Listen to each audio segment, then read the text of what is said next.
Yo, buddy! What's up, everybody, and welcome to another episode of Wednesdays with Worsh. Thank you for joining me. It's good to see all your lovely faces again. And this week, we're going to be doing the part 2 of the sleep series, where I'm sharing with you 5 more tips on how you can improve your sleep. If you haven't seen the previous video, go check that out. I'll put the link in the description down below. All right, so this week, we're going to be sharing, like I said, 5 more tips. So that's going to be 10 total tips thus far on how you can improve your sleep tonight. Let's cue the intro.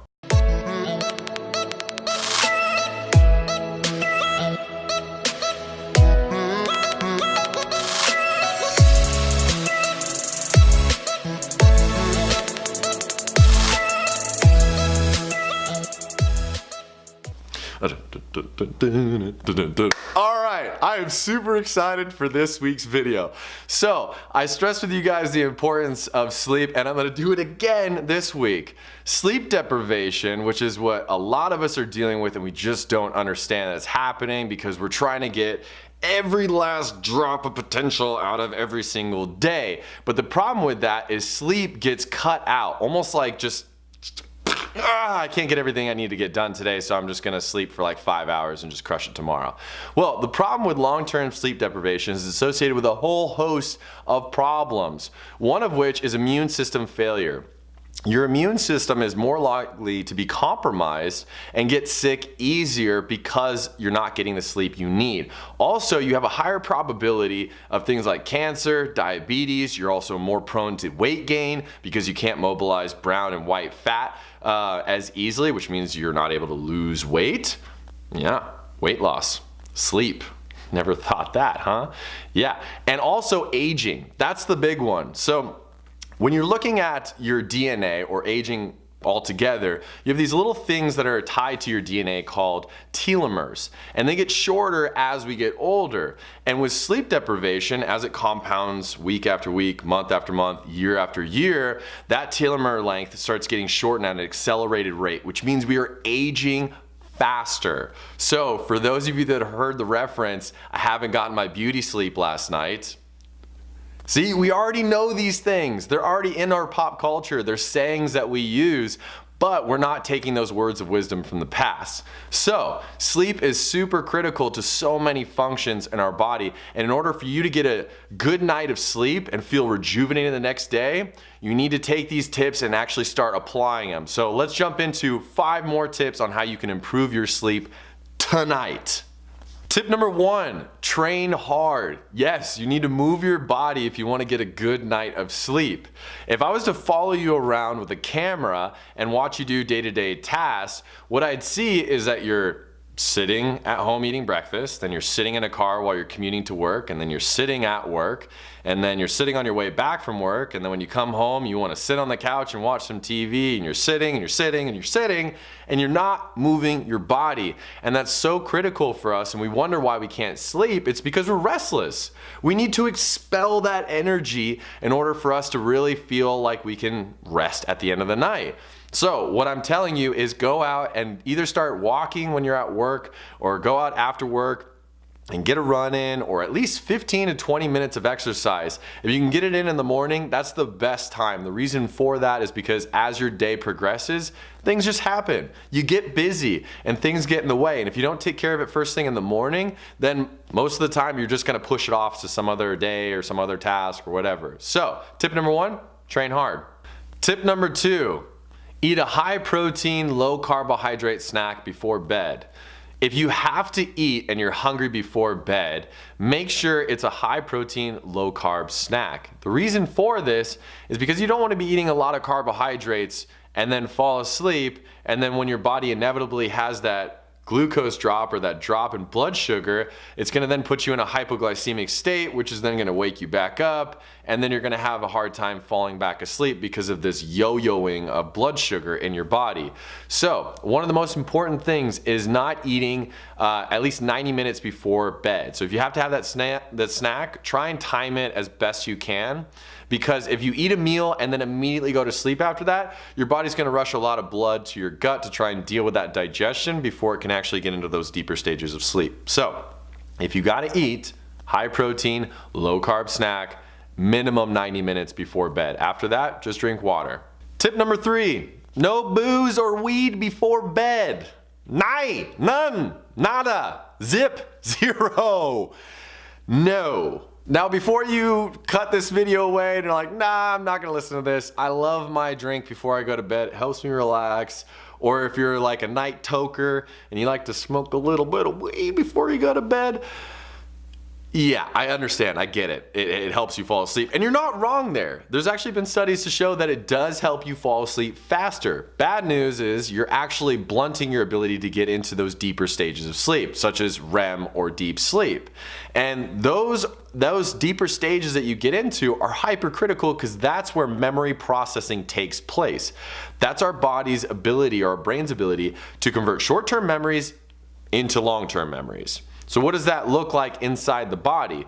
Well, you're essentially processing all the things that have taken place during the day, and you're getting rid of all the BS that you don't need to remember and only latching on to the things that were important so that you can apply it in the future. Now, we have to think of our brains as like a hard drive, right? We can only store so much data up here. So it's going through and sifting through the things that are important. But if you're not getting the quality sleep that you need, which is those deeper stages, even if you're sleeping 8 hours, you're not getting those deeper stages, which means memory processing isn't taking place, and you're leaving cognitive gains on the table every night. And when you show up at work the next day, you're not going to be performing optimally. Tip number 4, get more sunlight. Yes, you need to get outside and get exposed to the visible spectrum of light that our body needs in order for processes or hormones to be released properly.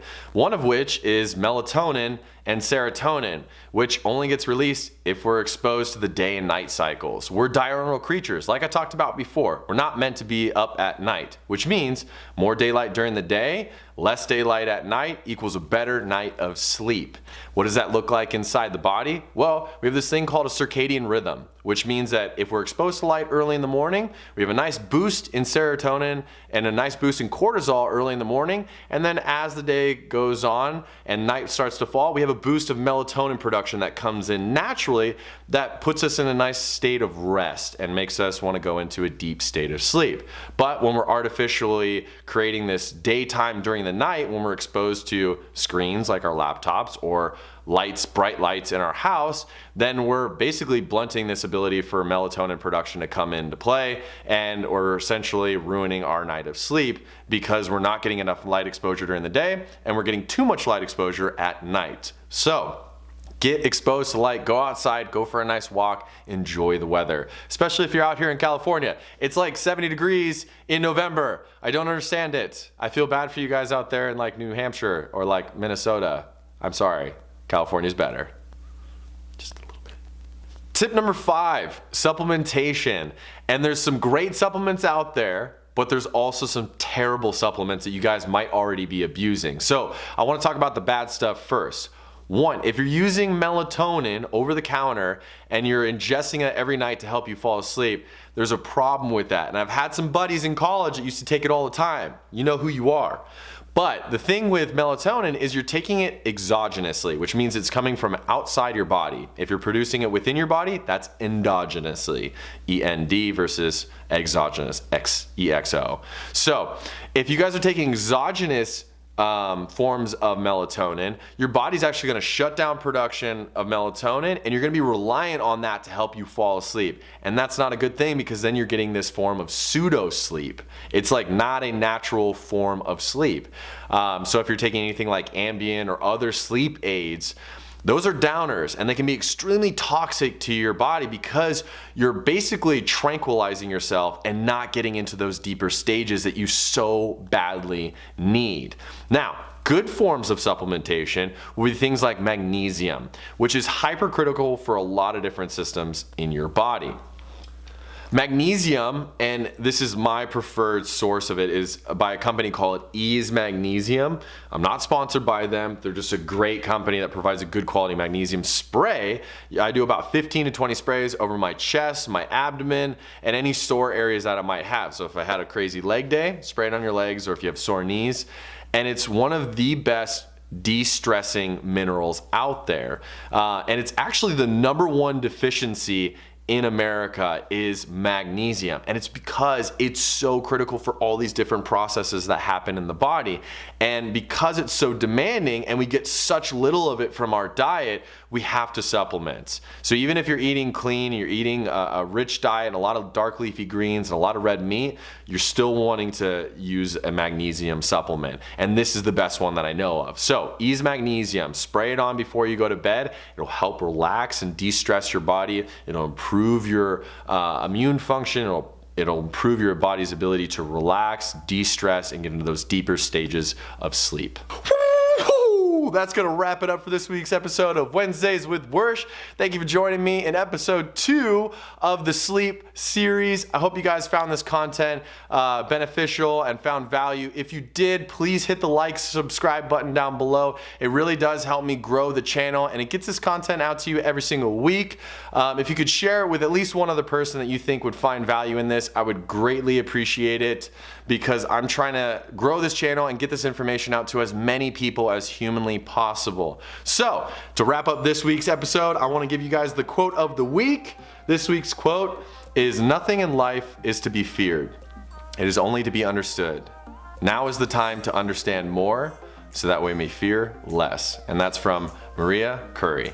Thank you, Maria. I appreciate it. As always, guys, be healthy, be active, and be yourself. Everyone has something to give this world. You just got to go out there and find it. All right, love you guys, and I'll see you in the next one.